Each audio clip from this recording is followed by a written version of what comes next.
CNN 24 সংবাদে আমি শর্মী আপনাদের স্বাগত জানাচ্ছি। চলুন দেখে নেওয়া যাক আজকের কিছু গুরুত্বপূর্ণ সংবাদ শিরোনাম। সরকারি কলেজে সকল শিক্ষার্থীর জন্য সম্পূর্ণ বিনামূল্যে ভর্তি নিশ্চিত করার দাবিতে উত্তাল পশ্চিম শিলচর কলেজের প্রবেশপথ। বরাক নদীর জলস্তর বাড়লেও পরিস্থিতি এখনো নিয়ন্ত্রণে রয়েছে। জনগণের কল্যাণে 2026-27 বাজেট তৈরি করা হয়েছে বললেন রূপম সাহা। অসম বিধানসভায় বড়খলার শিক্ষা ও উন্নয়নকে কেন্দ্র করে একাধিক গুরুত্বপূর্ণ বিষয় উত্থাপন করলেন বড়খলার বিধায়ক কিশোর নাথ। বড়খলা কাশীপুরে পথ দুর্ঘটনায় গুরুতর আহত এক যুবতী, তীব্র প্রতিক্রিয়া। এখন আসছি বিস্তারিত সংবাদে।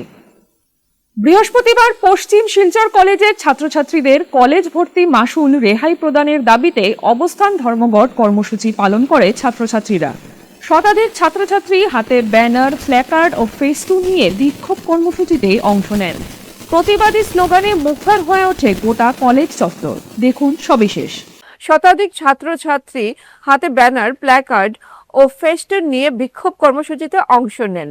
প্রতিবাদী স্লোগানে মুখর হয়ে ওঠে গোটা কলেজ চত্বর। শিক্ষার্থীরা কলেজ প্রাঙ্গণ থেকে বিক্ষোভ মিছিল বের করে দাবি জানান, অর্থের অভাবে যাতে কোনো শিক্ষার্থী উচ্চশিক্ষা থেকে বঞ্চিত না হন সেই লক্ষ্যে অবিলম্বে ফ্রি অ্যাডমিশনের ব্যবস্থা করতে হবে।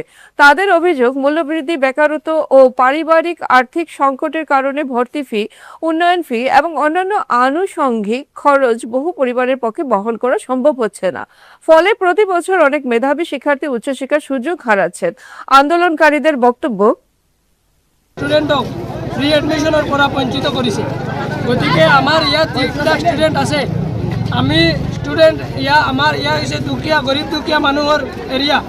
তাত কৃষকৰ ল'ৰা ছোৱালীয়ে ইয়াত পঢ়ে, আমাৰ কলেজখনত মজদুৰৰ ল'ৰা ছোৱালীয়ে পঢ়ে। গতিকে তাত আমি এই যিটো ফিজ লাগু কৰিছে এইটো দিব পাৰিব নোৱাৰোঁ। আমি এইটো দিব নোৱাৰোঁ, আমি এইটো দিবলৈ আমি সক্ষম নহওঁ। আৰু লগতে আমাৰ যিখন কলেজ US শিলচৰ কলেজ, যিখন অসম ইউনিভাৰ্চিটিৰ অধীনত আছে, তাত এই কলেজত 70% ছোৱালী আছে। আমাৰ 70% ছোৱালী আছে। যদিহে তাত ফিজ লাগু কৰা হয় তেনেহ'লে আমাৰ প্ৰায় ষ্টুডেণ্ট পঢ়া এৰিব লগা হ'ব। গতিকে আজি আমি এই দাবীটো লৈ ওলাই আহিছোঁ যে আমাক ফ্ৰী এডমিশ্যন দিব লাগে। এডমিশ্যন ফিজটো আমাৰ মুকুব কৰিব লাগে। আগতে যেনেকৈ নিয়ম আছিলে সেইটো পুনৰ বহাল ৰাখিব লাগে। আৰু লগতে আৰু এটা আমি ইছ্যু লৈ ইয়ালৈ আহিছোঁ। আৰু এটা ইছ্যু হৈছে যে আমাৰ যিখন অসম ইউনিভাৰ্চিটি, তাত আমাৰ পেপাৰ যিবিলাক চায়, আমাৰ কলেজত আমি চোক লগা এখন ছবি আপোনালোকক ক'ব বিচাৰিছোঁ। অসম ইউনিভাৰ্চিটিয়ে আমাৰ পেপাৰটো ভালদৰে চোৱা নাই, এইটো আমি অনুভৱ কৰিছোঁ। হয়, তেওঁলোকে চাব পাৰে, কিন্তু এই যিটো পৰিস্থিতি তাত আমি সন্তুষ্ট হ'ব পৰা নাই। আমি এইটো ধৰিছোঁ যে তেওঁলোকে আমাৰ পেপাৰটো ভালকৈ নাচায়। গতিকে আজি আমাৰ বেক লাগিছে, আৰু বেক লগাৰ কাৰণে আজি আমাৰ এনেকুৱা অৱস্থা হৈছে।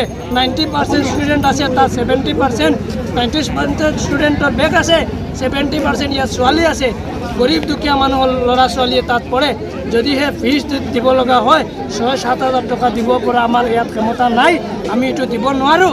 আমি অসমত মাননীয় মুখ্যমন্ত্ৰী ডক্টৰ হিমন্ত বিশ্ব শৰ্মা মহাশয়ক আমি অনুৰোধ জনাইছোঁ, আমি ছাত্ৰৰ পৰা দাবী জনাইছোঁ, তেওঁ এডমিশ্যন যিটো আগতে যেনেকুৱা ফ্ৰী এডমিশ্যন আছিল। বরাক নদীর জলস্তর বাড়লেও পরিস্থিতি এখনো নিয়ন্ত্রণে রয়েছে। বিশেষজ্ঞদের মতে বর্তমান পরিস্থিতিতে বন্যার আশঙ্কা নেই বললেই চলে। নদীর জল স্বাভাবিক বর্ষাকালের মতোই বৃদ্ধি পাচ্ছে এবং তা নিয়মিত পর্যবেক্ষণ করা হচ্ছে। দেখুন সবিশেষ। তবে বিভিন্ন মহলে বন্যা নিয়ে অহেতুক আতঙ্ক ছড়িয়ে পড়ায় উদ্বিগ্ন হয়ে পড়েছেন সাধারণ মানুষ। এ বিষয়ে শিলচর অন্নপূর্ণা ঘাটের ওয়াটার রিসোর্স বিভাগের সরকারি কর্মী দেবব্রত রায় সংবাদ মাধ্যমের সাথে কথা বলতে গিয়ে জানান, অন্যান্য বছরের তুলনায় এবছরের মে, জুন ও জুলাই মাসে তেমন একটা বৃষ্টি না হওয়ায় নদীর জল খুব একটা বাড়েনি। তাই তিনি জনসাধারণকে গুজবে কান না দিয়ে প্রশাসনের সরকারি তথ্য ও নির্দেশনা অনুসরণ করার আহ্বান জানিয়েছেন। পরিস্থিতির উপর প্রশাসন নিয়মিত নজর রাখছে, তাই অপ্রয়োজনীয় আতঙ্ক নয়, সচেতনতা ও সঠিক তথ্যের উপর ভরসা রাখার পরামর্শ দেওয়া হয়েছে। এখন পর্যন্ত আমাদের বরাকে অনেক ভালো সিচুয়েশন, বরাকে বলতে শিলচরে অনেক ভালো সিচুয়েশন, যেটা আমাদের ওয়ার্নিং হয়েছে, যেটা সতর্কটা তো আপনার কিছু না, এটা তো সতর্ক করা হয়েছে যে এই হয়েছে বা সামনে হতে, কোনো বিপদসীমা আসেনি, যেটা আমরা লাস্ট বছর 2 বছরে আমরা এই সময়ে 4 থেকে 5 বার বিপদসীমা অতিক্রম করেছে, কিন্তু এইবারে এইসব কিছুই নেই, শুধু আমাদের ওয়ার্নিং লেভেল একটা এসেছে, সতর্কবার্তা, সেইটার থেকে আবার ব্যাক করে নেমে আসছে। আমাদের বিপদসীমা যেতে আরো প্রায় 50 সেন্টিমিটার বাকি ছিল, তো মানে এখন হলো গিয়ে প্রত্যেক ঘন্টা করে বর্তমানে নামছে, সেটা আমাদের সন্ধ্যা 6টায় অবধিতে, যেটা আমাদের বর্তমানে এখন আপনার 10টার সময় 11টার সময় আমাদের 19.13, সেটা আমরা সন্ধ্যা 6টার সময় আমরা যেটা পূর্বাভাসে আমরা যেটা পেয়েছি সেন্ট্রাল ওয়াটার কমিশন থেকে, সেটা অনুযায়ী আমরা বলি 18.99 ফলিংয়ে আছে। আর 2 নম্বর কথা হচ্ছে, আমরাও আমাদেরকে অনেক জিজ্ঞেস করে বা আসে বা আমরা বলি যে বলছে অনেক বিপদ হয়ে গেছে, বলা কিচ্ছু না, পাবলিক ভয়ের কোনো কারণ নেই। আমরা বারবার বলছি গুজবে কান না দিয়ে শুধু সত্যি কি আছে সেটাকে যাচাই করুন, বিপদে কোনো কান দেবেন না গুজবে। অনেক মিডিয়া আছে, কিছু ইউটিউব আছে বা আছে, দেখা যাচ্ছে যে ওরা উল্টাপাল্টা কিছু নিউজ করছে, যে বরাকে বন্যা নিয়ন্ত্রণ, লাস্ট ইয়ারে আমি এরকমও দেখেছিলাম 2-3টা অ্যাঙ্গলে লাগিয়ে বলে যে 2022 আবার হতে চলছে, একদম এগুলো মিথ্যা কিছু। আপনার এই যে চিরিজিরি নদী, যেটা আমাদের যে মণিপুরের থেকে ডাইরেক্ট সরাসরি কোনো জল আমাদের আসে না, সেই পাহাড়ে একটা অংশের জল আমাদের 30% আছে, সেটা আমরা বলতে 50% না, মানে অনেক এফেক্ট হয়ে যেত। আর তার চেয়ে বেশি এফেক্ট করে যখন আমাদের ডিমা আসাও এনসিলে যদি কোনো বৃষ্টি ওভার কিছু হয়ে যায়, সেই নদীগুলোতে আমাদের এফেক্ট করে, যেমন আমাদের উপরেই আছে মধুরা, তখন হয়ে যায় কি 50-60 কিলোমিটার ঘন্টায় বাড়তে শুরু করে, তখন বরাকের নিচে আর একটা আছে আমাদের জাকলিয়া বলে একটা আরাং নদী, সেই নদীটা বরাকের চিরে মধ্যে দিয়ে এসে যায়, সেই নদীটা পাগলা নদী, ঘন্টায় অনেক সময় দেখা যায় মিটার বেড়ে যায়, সেই নদীগুলো যখন আসে বরাকটাকে ব্রেক করে দেয়, যেটা গতিপথ ছিল 100 স্পিডে যাবে সেটাকে কমিয়ে এনে দেয় এখানে 30-এ, তখন বরাকটা ফুলে যায় জলটার কারণে। আমাদের বিপদসীমাই হয়নি, বিপদসীমা যেতে আরো 50 সেন্টিমিটার বাকি, কারণে বারবার আমরা সবাইকে বলছি, পাবলিককে বলছি, আপনারা গুজবে কান দেবেন না। অনেক মিডিয়া অনেকভাবে ইয়ে করছে, যা সত্যি আছে সেটাকে দেখুন, যা সত্যি আছে সেটাকে যাচাই করুন, গুজবে কোনো কান দেবেন না। আপনারা সতর্ক থাকুন, বৃষ্টির দিনে বৃষ্টি হবে, সেই বৃষ্টির মৌসুমে ভয়ের কোনো কারণ নেই, কোনো সিচুয়েশনই আসেনি। আমাদের আমি একজন জলসম্পদ বিভাগের কর্মী, এইভাবে আমাদের যত কর্মী আছে, বিভাগের যত ঊর্ধ্বতন কর্তৃপক্ষ আছে, আমরা প্রত্যেকজন আমরা তৈরি আছি, যে কোনো মোকাবিলার সঙ্গে আমরা প্রস্তুত আছি। আসাম বাজেট 2026-27 হলো একটি কল্যাণমূলক এবং জনমুখী বাজেট। জনগণের কল্যাণে এই বাজেট তৈরি করা হয়েছে। বৃহস্পতিবার শিলচরের কাছাড় জেলা বিজেপি কার্যালয়ে আয়োজিত এক সাংবাদিক সম্মেলনে আসাম বাজেট 2026-27 হাইলাইটস করে এই কথা জানান কাছাড় জেলা বিজেপি সভাপতি রূপম সাহা। তিনি জানান, দ্বিতীয় কার্যকালে প্রথম বাজেট 2026-27 বাজেট আমাদের আসামের অর্থমন্ত্রী জয়ন্ত মল্ল বড়ুয়ার নেতৃত্বে যে বাজেট পেশ হয়েছে, সেই বাজেটের বিস্তারিতভাবে আপনারা পত্রিকা পেয়েছেন, বা আমরা আইডেন্টি পর্যন্ত যে 4 লেভেলের রাস্তা, এটাকেও খুব দ্রুত গতিতে কাজ করার চলছে, আগামী দিনে হয়তো এটা কমপ্লিট হবে। আমরা শিলচর মহাসড়কের রাস্তার কাজ খুব দ্রুত শেষ হওয়ার পক্ষে, আমরা খুব সম্ভবত অগাস্টের মধ্যে একটা লাইন থ্রো করার সরকার চেষ্টা করছে, অগাস্টের মধ্যে। তো সরকার এটাকে যাতে আরও দ্রুত করা যায় তার জন্য সরকার খুব চেষ্টা চলছে। আগামী দিনে আমাদের মূল যেটা কথা, বাজেটে আমরা অনেক কিছু এখানে বিস্তারিত আছে, সব কিছু বললে আপনাদের কাছে অনেক সময় প্রয়োজন আছে। তো আমি আপনাদেরকে বলবো, সরকার যে আসাম সরকারের যে প্রকল্প, যত স্কিম যেগুলা আমরা সরকারের মানুষের কল্যাণের জন্য আসামকে সমৃদ্ধশালী আসাম, শক্তিশালী আসাম গড়ার লক্ষ্যে আজকে সরকার আমাদের দেখছেন, আমাদের মাননীয় মন্ত্রী এই বিভিন্ন ক্ষেত্রে জয়ন্ত মল্ল বড়ুয়া মহাশয় যে সরকারি রেভিনিউকে বাড়ানোর জন্য যথেষ্ট জোর দিয়েছেন। বিভিন্ন ডিপার্টমেন্টের মাধ্যমে যারা কালোবাজারি রুখার জন্য সরকার চেষ্টা করেছে। আজকের দিনে আপনারা দেখছেন যে এই ফরেস্টের ব্যাপারে যদি মনে করেন যে আমরা দেখছি নতুন একটি সিস্টেম আমাদের মন্ত্রী বলেছেন যে ডিজিটালের মাধ্যমে অনলাইনের মাধ্যমে যাতে পারমিট পেতে পারে, যাতে মানুষ শিল বালি ক্রয় করতে পারে, তার জন্য সরকার নতুন একটা চিন্তা ভাবনা করছে।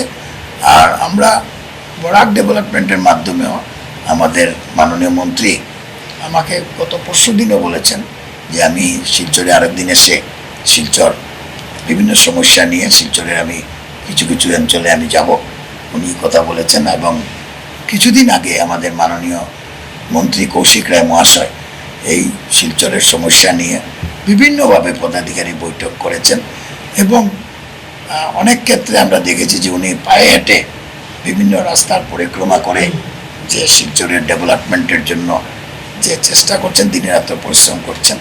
আর আমরা বরাক উপত্যকায় দেখেছি এত বড় বড় প্রজেক্ট আমরা কোনোদিন পাইনি। আজকে এই 10 বছরে আমরা যেভাবে এত বড় বড় প্রজেক্ট পাওয়া গেছে এবং আজকের দিনে কাছাড় জেলাতেও বিভিন্ন রোড কানেকশন, রেল কানেকশন বা রেলের কোচ যেগুলো আমরা দেখলাম যে আমাদের সরকারের মাধ্যমে যে রেলের কোচগুলোকে এলএসবিতে রূপান্তর করা হয়েছে, ইলেকট্রিসিটির মাধ্যমে কয়েকদিন আগে আমরা দেখেছি শ্রীভূমি থেকে পর্যন্ত আমরা আগরতলা পর্যন্ত যেটা মোমো ট্রেন, যেটা ইলেকট্রিকের মাধ্যমে যেটা ট্রেন, যেটা আমাদের আসামের ইতিহাসে আমি বলবো মানে বরাক উপত্যকার ইতিহাসে এই ট্রেনটা আসেনি। এটা সাধারণত আমরা কলকাতা গেলে বা বোম্বে দিল্লিতে গেলে এই ট্রেনটা আমরা দেখতে পাই, কিন্তু আমরা আজকের দিনে 98% আমি বলবো শিলচর থেকে লামডিং পর্যন্ত যে রেলের ইলেকট্রিসিটি সেটা কমপ্লিটের পথে। আর 2% আমার কাছে যা তথ্য আছে 2% যদি কাজ শেষ হয়ে যায় শিলচর থেকেও ইলেকট্রিকের মাধ্যমে ট্রেন লামডিং বা কলকাতা গুয়াহাটি পর্যন্ত যাওয়ার কাজ শুরু হবে। আজ অসম বিধানসভায় বরখলা সমষ্টির শিক্ষা ও উন্নয়নকে কেন্দ্র করে একাধিক গুরুত্বপূর্ণ বিষয় উত্থাপন করলেন বরখলার বিধায়ক কিশোর নাথ। বিধায়ক কিশোর নাথ শিলকুড়ি বরমবাবা জিপির অন্তর্গত শিলকুড়ি এলাকায় নির্মাণ সম্পন্ন হওয়া আসাম বিশ্ববিদ্যালয়ের অধীনস্থ women's residential college, Cachar science museum এবং তৃতীয় ও চতুর্থ শ্রেণীর কর্মীদের প্রশিক্ষণ কেন্দ্রের দ্রুত উদ্বোধন দাবি জানান।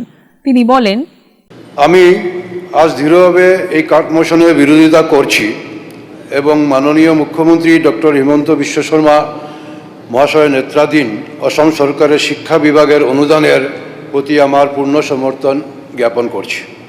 সভাপতি মহাশয়, শিক্ষা কোনো ব্যয় নয়, এটি একটি বিনিয়োগ। শিক্ষা সমাজের একটি শক্তিশালী, আত্মনির্ভরশীল এবং উন্নত আসাম গড়ে তুলতে পারে। সেই লক্ষ্যকেই সামনে রেখে বর্তমান সরকার শিক্ষাক্ষেত্রে যে দূরদর্শী পদক্ষেপ গ্রহণ করছে তা সত্যিই প্রশংসনীয়। জাতীয় শিক্ষানীতির সফল বাস্তবায়ন, বিদ্যালয়ের অবকাঠামো উন্নয়ন, স্মার্ট ক্লাসরুম, নতুন শিক্ষক নিয়োগ, ডিজিটাল শিক্ষার প্রসার এবং উচ্চশিক্ষার সম্প্রসারণ সব ক্ষেত্রেই ইতিবাচক ভূমিকা পালন করছে। আজ অসমের শিক্ষা ব্যবস্থা একটি নতুন দিগন্তের দিকে এগিয়ে যাচ্ছে। মাননীয় সভাপতি মহাশয়, আমি মাননীয় মুখ্যমন্ত্রী মহাশয়কে ধন্যবাদ দিতে চাইছি যে ওনার নেতৃত্বে যে আসাম শিক্ষাক্ষেত্রে এত দ্রুত এগিয়ে যাচ্ছে। শুধু শিক্ষাক্ষেত্রে নয়, সর্বক্ষেত্রেই আমি বলবো যে আসাম এত দ্রুত গতিতে এগিয়ে যাচ্ছে, সেটা আমরা সকলেই ইতিমধ্যে দেখতে পাচ্ছি। যেমন যদি আমি বলি আমার সমষ্টিরই কথা, সেখানে রয়েছে একটা উমেন কলেজ, সেখানে ইতিমধ্যে নির্মাণ কাজ সম্পূর্ণ হয়েছে। গত 14 মার্চ 2026 ইংরাজিতে মাননীয় মুখ্যমন্ত্রী মহাশয় ভার্চুয়ালি সেটা ইনগ্রেশনও করেছেন। আর সেই কলেজটা নির্মাণ করাতে 26,34,76,412 টাকা বিনিয়োগ হয়েছে। আর এই কলেজটি যদি ইতিমধ্যে আরম্ভ করা যায়, আমি আপনার মাধ্যমে মাননীয় মন্ত্রী মহাশয়কে বলছি, তাহলে ওই এলাকার জনগণ খুব উপকৃত হবেন। আর এই কলেজটা খুব মডেল, খুব সুন্দরভাবে বানানো হয়েছে। সঙ্গে রয়েছে অধ্যক্ষ মহোদয়, সেখানে আরেকটা রয়েছে প্ল্যানেটোরিয়ামও একটা বানানো হয়েছে, সায়েন্স সেন্টার একটা বানানো হয়েছে, যেটার জন্য বিনিয়োগ হয়েছে 26,30,76,500 টাকা। আর সেই প্ল্যানেটোরিয়াম সায়েন্স সেন্টার যেটা রয়েছে এটার কাজ ইতিমধ্যে সম্পূর্ণ হয়ে গেছে। আর সেটা যদি ইতিমধ্যে যদি সেটা আরম্ভ করা যায় অধ্যক্ষ মহোদয়, তাহলে এলাকাবাসী জনগণ খুব উপকৃত হবেন। সঙ্গে রয়েছে যেটা নাকি আমরা বলছি শিক্ষাক্ষেত্রে যেভাবে উন্নয়ন হচ্ছে, যেটা নাকি আমাদের বরাক কাছাড়ে জিসি কলেজ যেটা রয়েছে, সেই জিসি কলেজ ইতিমধ্যে জিসি ইউনিভার্সিটিতে পরিণত হয়েছে। আর যেটার জন্য 100 কোটি টাকাও ইতিমধ্যে অনুদান দেওয়া হয়েছে ইনফ্রাস্ট্রাকচারের জন্য, বিল্ডিং বানানোর জন্য, যার জন্য আমি আমাদের সর্বকালের সর্বশ্রেষ্ঠ জনপ্রিয় মুখ্যমন্ত্রী ডক্টর হিমন্ত বিশ্ব শর্মা মহাশয়কে ধন্যবাদ জ্ঞাপন করছি যে ওনার নেতৃত্বে শুধু শিক্ষা নয়, আসামের সর্বক্ষেত্রে আসাম এগিয়ে যাচ্ছে, যেটা আমরা ইতিমধ্যে লক্ষ্য করেছি। আর আগে একটা সময় ছিল আমরা যদি কিছু দরকার হতো নিজের সমষ্টির জন্য, তাহলে আমরা মেমোরেন্ডাম দেওয়ার দরকার হতো বা ধর্ণা ধরার প্রয়োজন হতো, কিন্তু সেটাও আমরা লক্ষ্য করেছি ইতিমধ্যে আমাদের বরখলা সমষ্টিতে সার্কেল অফিস ছিল না। মাননীয় মুখ্যমন্ত্রী মহাশয় সেটা চিন্তা ভাবনা করে ওনার যে দূরদর্শী নেতৃত্ব, ওনার যে দূরদর্শী চিন্তাধারা, সেটা আমরা প্রমাণ পেয়েছি। সেটা ইতিমধ্যে সেখানে একটা নতুন সার্কেল অফিস গঠন করার জন্য উনি অনুমোদন দিয়েছেন, যেটার জন্য ওনাকে আমি আবারও ধন্যবাদ জ্ঞাপন করছি। অধ্যক্ষ মহোদয়, আমাদের বরখলা সমষ্টির শিক্ষাক্ষেত্রে একটি গুরুত্বপূর্ণ কেন্দ্র হিসাবে গড়ে উঠেছে। আমার সমষ্টিতে অবস্থিত আসাম বিশ্ববিদ্যালয় শুধু একটু বরাক ভ্যালি উপত্যকা সমগ্র উত্তর পূর্ব ভারতের উচ্চশিক্ষার অন্যতম গুরুত্বপূর্ণ প্রতিষ্ঠান। এখান থেকে হাজার হাজার শিক্ষার্থী উচ্চশিক্ষা গ্রহণ করে নিজেদের ভবিষ্যৎ গঠন করছে। এছাড়া আমার সমষ্টি বরখলা সমষ্টিতেই ওখানে রয়েছে NIT, national institute of technology, সেটা প্রযুক্তি প্রতিষ্ঠান হিসাবে জাতীয় আন্তর্জাতিক স্তরে অসমের গৌরব বৃদ্ধি করছে। এখানকার ছাত্রছাত্রীরা বিশ্বের বিভিন্ন প্রতিষ্ঠানে নিজেদের মেধার পরিচয় দিচ্ছেন। সঙ্গে আমার বরখলা সমষ্টিতে একটা ইন্ডাস্ট্রিয়াল ট্রেনিং ইনস্টিটিউটও রয়েছে, আইটিআই, যেখান থেকে অনেক যুবক সমাজের দক্ষতা ভিত্তিক প্রশিক্ষণ দেওয়া হচ্ছে এবং কর্মসংস্থানের সুযোগ করে দেওয়া হচ্ছে। এই যে ইন্ডাস্ট্রিয়াল ট্রেনিং ইনস্টিটিউটটা রয়েছে মাননীয় অধ্যক্ষ মহোদয়, সেটা আমি বলতে চাইছি সেখানে যারা নাকি ইনস্ট্রাক্টর যারা রয়েছেন, যারা সেখানে প্রশিক্ষণ দিচ্ছেন, ওনাদের সার্ভিসটা রেগুলাইজ হয় নাই, আজকে অনেক বছর হয়ে গেছে। অনেকেরাই এই প্রশিক্ষণ দিতে দিতে ওনাদের রিটায়ারমেন্টের সময় হয়ে যাচ্ছে। তো আজকে এই পবিত্র সদনে আমি সুযোগ পেয়ে এই কথাটা তুলে ধরছি, যদি সেই ইন্ডাস্ট্রিয়াল ট্রেনিং ইনস্টিটিউটের যারা ইনস্ট্রাক্টররা রয়েছেন ওনাদের সার্ভিসটা যদি রেগুলাইজ করে দেওয়া যায়, তাহলে আমরা সবাই একটু খুশি হব, আনন্দিত হব। Thank you. এছাড়াও সরকারের উদ্যোগে আমাদের সমষ্টিতে একাধিক মডেল স্কুলও হয়েছে, যেটা প্রত্যেক সমষ্টিতে যেগুলো হয়েছে। সে সঙ্গে সঙ্গে আমি বলতে চাইছি, বিশেষভাবে ধন্যবাদ জানাতে চাইছি মুখ্যমন্ত্রী মহাশয়কে।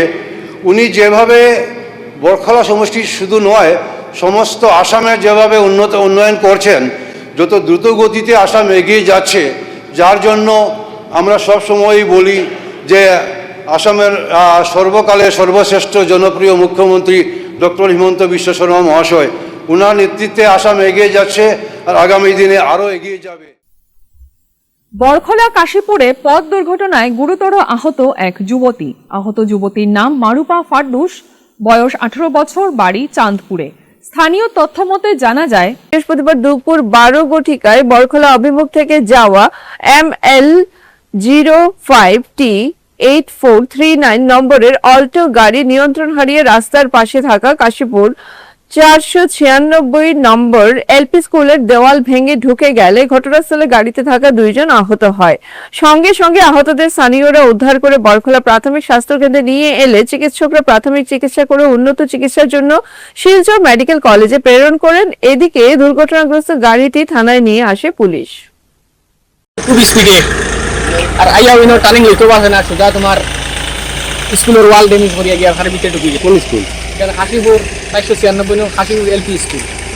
ঘটনা মানে একটা মেয়ে আসিল আর একটা ড্রাইভার আসিল। ড্রাইভার এমন কিছু হয়েছে না, আর মেয়েগুটা বেশি জখম হয়েছে।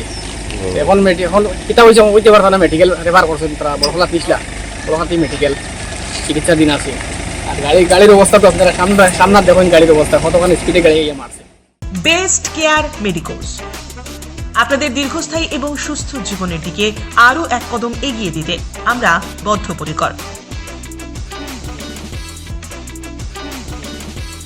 আমরা বেস্ট কেয়ার মেডিকোস। আমাদের ঠিকানা ইটখোলা অপোজিট দুর্গা মন্দির। যোগাযোগ 8472804476 অথবা 9707585025। এখানে যে কোনো ধরনের ওষুধের উপর আপনি পেয়ে যাবেন ফ্ল্যাট 20% ডিসকাউন্ট। এছাড়াও আমাদের সমস্ত ওষুধ একেবারে অরিজিনাল। আপনারা বেস্ট দামে বেস্ট মূল্যের ওষুধ পাবেন বেস্ট কেয়ার মেডিকোসে। আজ Lions Club of Silchar Valley View জাতীয় সম্প্রচার দিবস অত্যন্ত উৎসাহের সঙ্গে অল ইন্ডিয়া রেডিও শিলচর কেন্দ্রের কর্তৃপক্ষের সঙ্গে উদযাপন করেছে। ক্লাবের সভাপতি সঞ্জীব রায়ের নেতৃত্বে একটি প্রতিনিধি দল কেন্দ্রটি পরিদর্শন করে এবং এই মর্যাদাপূর্ণ দিবস উপলক্ষে একটি সংক্ষিপ্ত অনুষ্ঠানের আয়োজন করে। ক্লাব সভাপতি তার প্রারম্ভিক বক্তব্যে অল ইন্ডিয়া রেডিও শিলচর কেন্দ্রকে ক্লাবের ঘনিষ্ঠ সহযোগী পরিবার হিসেবে উল্লেখ করেন। আমাদের সঙ্গে কিছুক্ষণ থাকেন, আমাদের অনুভূতি আমাদের অভিজ্ঞতা ওদের সঙ্গে ভাগ করে নেন। আমরা সেই জন্য সম্মানিত বোধ করি। এসছেন, আমাদের সঙ্গে মিলছেন, তাদের দীর্ঘ অভিজ্ঞতার কথা আমাদের সঙ্গে ভাগ করে নিচ্ছেন। আমরাও পারছি আমাদের অভিজ্ঞতার কথা ওদের সঙ্গে ভাগ করে নিতে। ওদের প্রতি আমরা কৃতজ্ঞ। জাতীয় সম্প্রচার দিবস কেন পালিত হয় বা কখন থেকে পালিত হচ্ছে এটা নিয়ে প্রত্যেকবারই আমরা কথা বলি।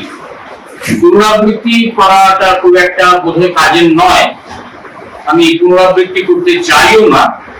তবে আকাশবাণীর কাজকর্ম নিয়ে, বিশেষ করে আকাশবাণীর শিলচরের কাজকর্ম নিয়ে আমার অবশ্যই কিছু বলার আছে এবং সমাজের একটা বিশিষ্ট অংশের প্রতিনিধি হিসেবে আজকে যখন আপনারা এখানে এসেছেন, আপনাদের কাছে সেই কথাগুলো তুলে ধরা আমার উচিত বলে আমি মনে করি। দেখুন, সঞ্জীব তার বক্তব্যে বলে গিয়েছেন যে বিপদকালে এখনো লোকে আকাশবাণীকে মনে রাখে। কথাটা হয়তো সত্যি, কারণ বিপদকালে যখন অন্য কোনো মাধ্যম, কারণ আজকাল তো মাধ্যমের কোনো অভাব নেই, বিধাতার অদৃশ্য ভ্রুকুটিতে হঠাৎ করে এমন একটা সময় এসে যায়, একটা যাকে বলে একটা বিপদকাল এসে যায়, যখন আপনি আপনার আশেপাশে তাকিয়ে এদের কাউকে খুঁজে পাবেন না, তখন একমাত্র বাণিজ্যিক আকাশবাণী। এটা কিন্তু বারবার পরীক্ষিত সত্য। না করুন, আর কোনো ভবিষ্যতে কোনোদিন না আসে, সেটাই আমাদের সবার কাম্য। কিন্তু এছাড়া আকাশবাণী কি করে? আকাশবাণী তো 365 দিনই একদিনও বিশ্রাম না নিয়ে তার কাজ করে চলেছে। আসল কথা নয়, আসলে সর্বব্যাপী সর্বক্ষেত্রেই কিন্তু আমরা উপস্থিত আছি।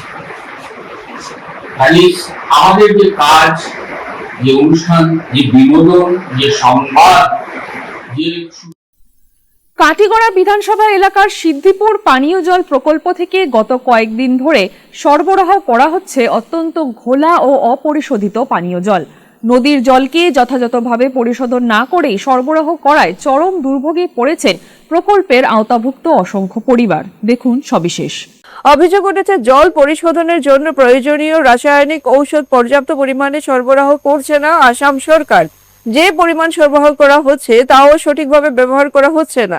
স্থানীয় বাসিন্দাদের দাবি, নল দিয়ে আসা জল এতটাই নোংরা যে তা পান করা তো দূরের কথা, গৃহস্থালির কাজেও ব্যবহার করা কঠিন হয়ে পড়েছে। বিশুদ্ধ পানীয় জলের অভাবে শিশু, বৃদ্ধ ও অসুস্থদের স্বাস্থ্য ঝুঁকি বেড়ে যাওয়ার আশঙ্কা দেখা দিয়েছে। বহু ভুক্তভোগী অভিযোগ করে বলেন, দীর্ঘদিন ধরে নিম্নমানের জল সরবরাহ করা হলেও সংশ্লিষ্ট বিভাগ কার্যকর কোনো পদক্ষেপ নিচ্ছে না। বারবার অভিযোগ জানিয়েও সমস্যার সমাধান হচ্ছে না। অন্যদিকে এই বিষয়ে প্রকল্পের দায়িত্বপ্রাপ্ত বিভাগীয় কর্মকর্তা এল সুরেন্দ্রলাল সিনহার সঙ্গে একাধিকবার যোগাযোগের চেষ্টা করা হলেও তার কোনো প্রতিক্রিয়া পাওয়া যায়নি। অভিযোগের বিষয়ে তিনি কোনো বক্তব্য না দেওয়ায় ক্ষোভ আরও বাড়ছে এলাকাবাসীর মধ্যে। সকালে যে গেছে এটা মানে একটা বিলর জলও নাই, মানে এতগুলা জল, আর প্রায় সময় এইরকম যাইতে থাকে। তো আমরা জিজ্ঞাই যে এটা একটু মেডিসিন দেও বা একটু জলটা পরিষ্কার করে, এখন সরকারে কোনো কিছু মেডিসিন দেয় না। তো এইটা নিয়ে তো আমরা আর তার লগে জগলা করার দরকার নাই।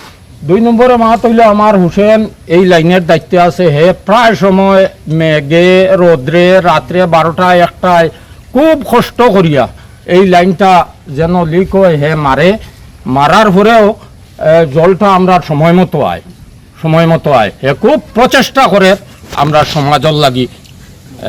রাত্রে 12-1টার সময় ও বার্জ লামানি, ও উঠানি, ও 1টা 1:30টায় উঠানি, দিনও সব সময় থাকে। তারে আমরা সমাজ থাকি তারে ধন্যবাদ দিই, আর মানে হে যেটা করে লাইনর লাগি। জাতীয় যোগাসন ক্রীড়া চ্যাম্পিয়নশিপে 5ম স্থানে শিলচরের ঋদ্ধি। লায়ন্স ক্লাবের পক্ষ থেকে জানানো হলো অভিনন্দন। শিলচরের শান্তি সরজু যোগ কেন্দ্রের ছাত্রী ঋদ্ধি ভৌমিক 2026 সালের 18 ও 19 জুলাই গুয়াহাটির শিল্পগ্রামে অনুষ্ঠিত জাতীয় যোগাসন ক্রীড়া চ্যাম্পিয়নশিপ 2026-এর মেয়েদের 14 থেকে 16 বছর বিভাগে 5ম স্থান অধিকার করেছেন। সারা দেশের প্রতিযোগীদের সাথে প্রতিদ্বন্দ্বিতা করে তার এই অসামান্য কৃতিত্ব শিলচর এবং সমগ্র বরাক উপত্যকার জন্য অপরিসীম গৌরব বয়ে এনেছে। লায়ন্স ক্লাব অফ শিলচর কেয়ারের পক্ষ থেকে ঋদ্ধিকে আন্তরিক অভিনন্দন জানানো হয়েছে। লায়ন্স ক্লাবের সদস্য লায়ন রাজু ভৌমিক এবং লায়ন ঋতুপর্ণা ভৌমিকের একমাত্র কন্যা ঋদ্ধি ভৌমিক। CNN 24 সংবাদ আজকের মতন এই পর্যন্তই।